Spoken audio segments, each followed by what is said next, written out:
Hello friends, இப்போ நம்ம பார்க்க போகிறது leasing decision model number 3.3 page number 137 இதில் இருக்கக்கூடிய second sum. Fair Finance, a leasing company, has been approached by a prospective customer intending to acquire a machine whose cash on price is 3 crores. Okay, ஒரு fair finance அப்படிங்கிற ஒரு leasing கம்பெனியை ஒரு customer வந்து approach பண்ணுறாங்க. அந்த மிஷினோட cost வந்து 3 crores. அவர் லீஸ் எடுக்கிறதுக்காக அந்த கம்பெனியை அப்ரோச் பண்ணுறாரு. அந்த கஸ்டமர் வந்து in order to leverage his tax position has requested a quote for 3 years lease with rentals payable at the end of each year but in the diminishing manner such that are in the ratio of 3:2:1. Okay, அவர் என்ன பண்ணுறாருன்னா, customer வந்துட்டு அவர் என்ன கேட்டிருக்காருன்னா 3 year lease வேணும், அதோட rental எவ்வளோ அப்படின்னு சொல்லிட்டு code கேட்குறாரு. அந்த ரெண்டலோட கோட் வந்து எப்படி இருக்கணும்னா டிமினிஷிங் மேனர், அதாவது ரேஷியோ வந்து 3:2:1, அதாவது ஃபஸ்ட் இயர் வந்து 3 மடங்கு, அடுத்த இயர் 2 மடங்கு, தேர்ட் இயர் 1 மடங்கு அப்படிங்கிற மாதிரி ரெண்ட் பே பண்ணுற மாதிரி அவர் வந்து கோட் கேட்டிருக்காரு. இதில் வந்து depreciation has been assumed to be straight line basis and fair finance marginal tax rate வந்து 35%. The target rate of return for fair finance on the transaction is 12%. Okay, இதில் என்ன சொல்லிட்டாங்கன்னா depreciation straight line basis, அதுக்கப்புறம் tax rate வந்து 35% and rate of return should be 12%ன்னு சொல்லிட்டாங்க. Okay, இதோட given datas என்னென்னு பார்க்கலாம். அந்த லெசார் இங்கே யாருன்னா ஃபேர் ஃபினான்ஸ் அந்த கம்பெனி, அதுக்கிட்ட கஸ்டமர் வந்துட்டு இந்த சம்மில் என்ன கேட்டிருக்காரு, கஸ்டமர் வந்து ரெண்டலுக்கான கோட் கேட்குறாரு. லீஸ் ரெண்டல், அவர் லீஸ் எடுத்தால் எவ்வளோ வந்து ரெண்ட் பே பண்ணும் அப்படிங்கிறதுக்கான கோட் கேட்டிருக்காரு. தட் ஷுட் பி 3:2:1ன்னு சொல்லியாச்சு. ஓகே, உங்களோட டேக்ஸ் ரேட் இந்த சம்மில் என்னென்ன கிவன் டேட்டாஸ் கொடுத்துருக்காங்கன்னா டேக்ஸ் ரேட் 35%, எஸ்எல்எம் வந்து டெப்ரிஷியேட் மெத்தட் வந்து SLM and rate of return வந்து 12%ன்னு சொல்லிட்டாங்க. அண்ட் ரெண்ட் வந்து 3:2:1 பேசிஸில் பே பண்ணுற மாதிரி கோட் கேட்டிருக்காங்க. அண்ட் அவங்களோட டவுன் பேமெண்ட், அதாவது அந்த மிஷினோட பேமெண்ட் வந்து 3 crores. ஓகே, இதை வச்சு நம்ம வந்து இந்த சம ப்ரொசீட் பண்ண போகிறோம். இதில் என்ன கேட்டிருக்காங்கன்னா அந்த பாயிண்ட் ஆஃப் லெசார் வந்து எவ்வளோ ரெண்ட் அந்த 3 வருஷத்துக்கு கோட் பண்ண போகிறாரு அப்படிங்கிறத கேல்குலேட் பண்ண சொல்லியிருக்காங்க. அதாவது இந்த ஃபேர் ஃபினான்ஸ் கம்பெனி வந்து the lease rent to be quoted for the lease for 3 years. 3 yearsக்கு எவ்வளோ லீஸ் அவங்க ரெண்ட் கோட் பண்ண போகிறாங்கிறத கேல்குலேட் பண்ணணும். ஓகே, ஃபஸ்ட்டு வந்து இந்த சம்மில் என்ன சொல்லியிருக்காங்கன்னா இந்த மிஷினோட ப்ரைஸ் வந்து 3 crores சொல்லிட்டாங்க. ஓகேவா, ஸோ இதில் நம்மளுக்கு என்ன இருக்குது, 3 crores வந்து நம்மளுடைய ப்ரைஸ். Okay, total outflow. இந்த டோட்டல் அவுட்ஃப்ளோவில் டெப்ரிஷியேஷன் வந்து நான் இதுக்கு ப்ரீவியஸ் வீடியோவில் லீசிங் டெசிஷன் பார்ட் 1 வீடியோவில் நான் என்ன சொல்லியிருந்தேன்னா டேக்ஸ் ஷீல்டு இருக்கும், டெப்ரிஷியேஷனுக்கும் இன்ட்ரெஸ்ட்டும், அதை நான் கம்ப்ளீட்டாக அதில் எக்ஸ்பிளைன் பண்ணியிருந்தேன். அந்த மெத்தட் தான் இதில் அப்ளை பண்ண போகிறோம். இங்கே அவங்க வந்து 35% வந்து டேக்ஸ் ரேட் சொல்லியாச்சா. ஸோ 35% உங்களோட 3 yearsக்கு வந்து பர் இயருக்கு வந்து உங்களுக்கு 35% டேக்ஸ் ரேட். ஸோ 3 crore அவுட்ஃப்ளோக்கு அவர் வந்துட்டு 35% டெப்ரிஷியேஷன் வந்துட்டு பர் இயருக்கு 1 crore ஆகிடும். ஓகேவா, total amount 3 crores. So per இயருக்கு வந்து 1 crore டெப்ரிஷியேஷன். ஸோ அந்த 1 crore டெப்ரிஷியேட் பண்ணும்போது அவரோட டேக்ஸ் ஷீல்டு எவ்வளோ கிடைக்கும்னா 35% அதில் டேக்ஸ் ஷீல்டு கிடைக்கும். ஸோ ஒரு 35% அவர் வந்து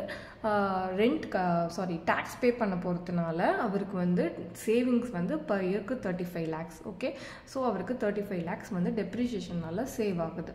ஸோ டேக்ஸ் ஷீல்டு வந்து டெப்ரிஷியேஷன் மூலமாக 0.35. ஸோ ஃபர்ஸ்ட் இயருக்கு 1 crore into 0.35, செகண்ட் இயருக்கு 1 crore into 0.35 அண்ட் தேர்ட் இயருக்கு 1 crore into 0.35% ஆஃப் அவருக்கு வந்து டேக்ஸ் சேவிங் எடுக்குது. ஸோ வந்து 100 lakhsக்கு 35% வந்து டேக்ஸ் ரேட்னா 35 lakhs வந்து அவருக்கு டேக்ஸ் வந்து ரிடியூஸ் ஆகுதா.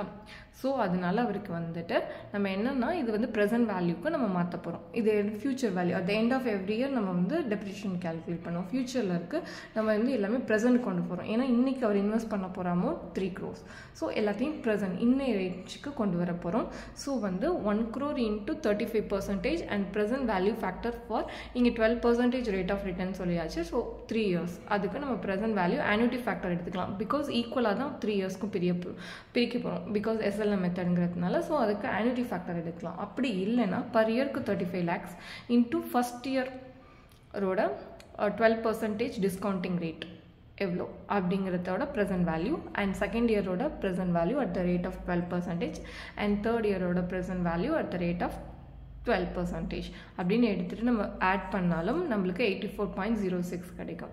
அப்படி இல்லைன்னா present value annuity factor for 12% for 3 இயர்ஸ்க்கு நீங்கள் எடுத்தீங்கன்னா 2.4018 கிடைக்கும் இன்ட்டு 35 lakhs. ஓகே, per இயருக்கு 35. ஸோ அதுக்கு annuity factor எடுக்கிறோம் 3 இயர்ஸ்க்கு. ஸோ 35 இன்ட்டு 2 எடுத்தாலும் 84.06 கிடைக்கும்.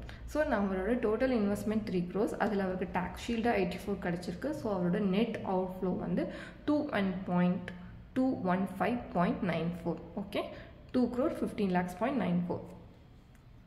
இதுதான் வந்து இவரோட நெட் கேஷ் அவுட்ஃப்ளோ. ஓகேவா, அவருக்கு அவரோட அவுட்ஃப்ளோ 3 crore இருந்தாலும் அவருக்கு டெப்ரிசியேஷன் மூலமாக 84 lakhs அவருக்கு இன்ஃப்ளோ கிடைக்குது. ஸோ நெட் கேஷ் அவுட்ஃப்ளோ இது. நெக்ஸ்ட் இப்போ நம்ம என்ன பண்ண போகிறோம், ரெண்ட் தானே கோட் பண்ண சொல்லியிருக்காங்க. ஸோ நம்ம ரெண்ட் கோட்டிங்க்கு போக போகிறோம். அது எப்படி கண்டுபிடிக்கிறது அப்படின்னா, நார்மல் ஆனுவல் லீஸ் ரெண்ட்டை வந்து நம்ம எக்ஸ்ன்னு நம்ம எடுத்துப்போம். For example it be X. Okay, எக்ஸ்ன்னு எடுத்துக்கிறோம். ஒரு ரெண்ட்டை வந்து நம்ம எக்ஸ்ன்னு எடுத்துக்கிறோம். அண்ட் அதோட கேஷ் ஃப்ளோ எப்படி இருக்கும் அப்படின்னா, நான் ஃபஸ்ட்டு இருக்குது ஃபார் எக்ஸாம்பிள் நான் ஒரு 100 rupees வந்து ரெண்ட் பே பண்ணுறேன்னா எனக்கு டேக்ஸ் ரேட் இங்கே சொல்லிட்டாங்க 35%. ஸோ அந்த 35 போக தானே எனக்கு வந்துட்டு இன்ஃப்ளோ கிடைக்கும். அந்த ரெண்ட்லேருந்து நான் 35% வந்து டேக்ஸ் பே பண்ணிவிட்டு பேலன்ஸ் இருக்க அமௌண்ட் தான் இன்ஃப்ளோவாக கிடைக்கும். ஸோ அந்த இன்ஃப்ளோ தான் எனக்கு கிடைக்கும். நான் வந்து எனக்கிட்ட ஒரு 100 rupees கொடுத்தாருன்னா அந்த லீஸி எனக்கு 100 rupees எனக்கு வந்து ரெண்டெல்லாம் கொடுத்தாருன்னா அதில் 35% I should pay the tax. So எனக்கு 35% போனதுக்கு அப்புறம் மிச்சம் இருக்க 65% தான் என்னோட inflow.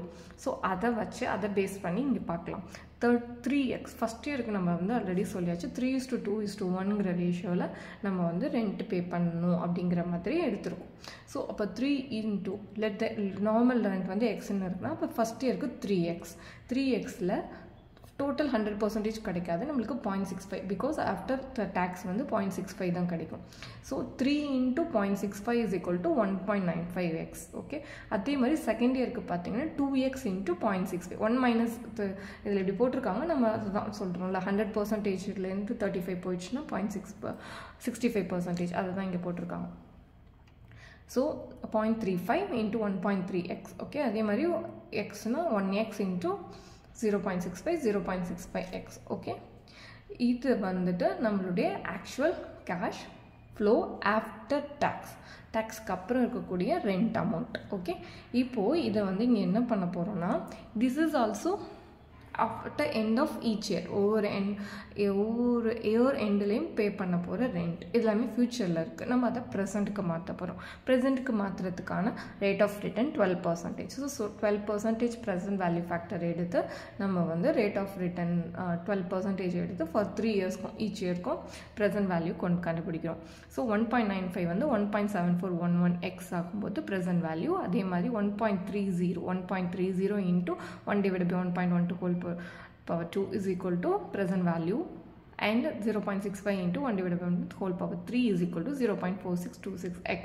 Okay, this is the rent for first year, the second year, the third year. இந்த மூணு ரெண்ட்டையும் நம்ம ஆட் பண்ணோம்னா நம்மளுக்கு கிடைக்கிறது 3.2401x. Okay, this is the total rent payable. இந்த எக்ஸுங்கிற ரெண்ட் தான் நம்ம கண்டுபிடிக்கணும். அந்த ரெண்ட் என்னன்னு நம்மளுக்கு தெரியாது, பட் அதோட 3.2401ங்கிறது நம்மளுடைய ப்ரெசன்ட் வேல்யூ ஃபார் ஈச் இயர்க்கான ரெண்ட். ஓகே, அந்த டிமினிஷிங் மேனரில் நம்ம எடுத்திருக்குது. ஸோ 3.2401x இந்த ரெண்ட் வந்து discounting at the rate of 12% நம்ம டிஸ்கவுண்ட் பண்ணும்போது should be equal to 215.94. Okay, 3.24 அதாவது இன்றைக்கி நம்மளுடைய இன்வெஸ்ட்மெண்ட் 215.94. இன்றைக்கான இன்வெஸ்ட்மெண்ட் ஆஃப்டர் 3 இயர்ஸ் வந்து 3.2401x அப்படின்னு மாறும் 12% ரேட் ஆஃப் ரிட்டர்னாக இருக்கும்போது. ஸோ அதை வந்து இன்றைக்கி நம்ம ப்ரெசன்ட் வேல்யூவாக அதுக்காக தான் இங்கே எல்லாத்தையும் சேஞ்ச் பண்ணி இன்றைக்கி வந்து 3.2401x is equal to 215.94. So it is discounting at the rate of 12%. So it should be equal to today's net cash outflow அப்படிங்கிற பேசிஸில் நம்ம வந்து 215.94. ஓகேவா, இந்த இது ப்ரெசன்ட் வேல்யூ வந்து இந்த ப்ரெசன்ட் வேல்யூக்கு ஈக்குவல். ஓகே, நம்மளுடைய rent payment should be equal to தவர் நெட் கேஷ் அவுட்ஃப்ளோன்னு ஈக்குவேட் பண்ணும்போது நம்ம எக்ஸ் வேல்யூ கண்டுபிடிக்கலாம். 66.6409 lakhs. ஓகே, எக்ஸ் வேல்யூ நம்மளுக்கு கிடச்சிருச்சு. ஸோ எக்ஸ் வேல்யூ வந்துட்டு நம்மளுக்கு கிடச்சிருச்சு. This is the normal rent. But first இயரோட ரெண்ட் வந்து 3 times of normal rent. So first இயரோடது 3 into, அதே செகண்ட் இயரோடது 2 into ரெண்ட், அண்ட் தேர்ட் இயரோடது 1 into ரெண்ட் போட்டோன்னா நம்மளுக்கு 3 yearsக்கான ரெண்ட் வேல்யூ கிடச்சிருச்சு. ஸோ இந்த இடம் மட்டும் நீங்கள் என்ன பார்க்கணுன்னா, நம்ம வந்து இது வந்துட்டு ஃப்யூச்சர் வேல்யூ, அதை நம்ம ப்ரெசன்ட் வேல்யூக்கு மாற்றுறோம். ஸோ ப்ரெசன்ட் வேல்யூக்கு 12% ரேட் ஆஃப் ரிட்டர்ன், அதாவது ரேட் ஆஃப் ரிட்டர்னில் நம்ம போடும்போது இன்றைக்கி அது வந்து நம்ம இந்த வேல்யூவை இன்வெஸ்ட் பண்ணியிருக்கோம், அந்த வேல்யூக்கு வந்து இது ஈக்குவல். ஸோ நம்மளுக்கு கிடைக்க போகிற ஃப்யூச்சர் வேல்யூ வந்து இதுக்கு இது ஈக்குவலாக இருக்கணும். அட் த ரேட் ஆஃப் 12% நம்ம டிஸ்கவுண்டிங் பண்ணும்போது should be equal to 215.94. So அந்த அமௌண்ட்டை தான் நம்ம இங்கே கண்டுபிடிக்கிறோம். So X is equal to 66.6409 lakhs. Okay, அதை வச்சுட்டு நம்ம 3 yearsக்கான ரெண்ட்டு எவ்வளோன்னு சொல்லிட்டு நம்ம கால்குலேட் பண்ணியாச்சு. Okay friends, thank you. Please subscribe my channel.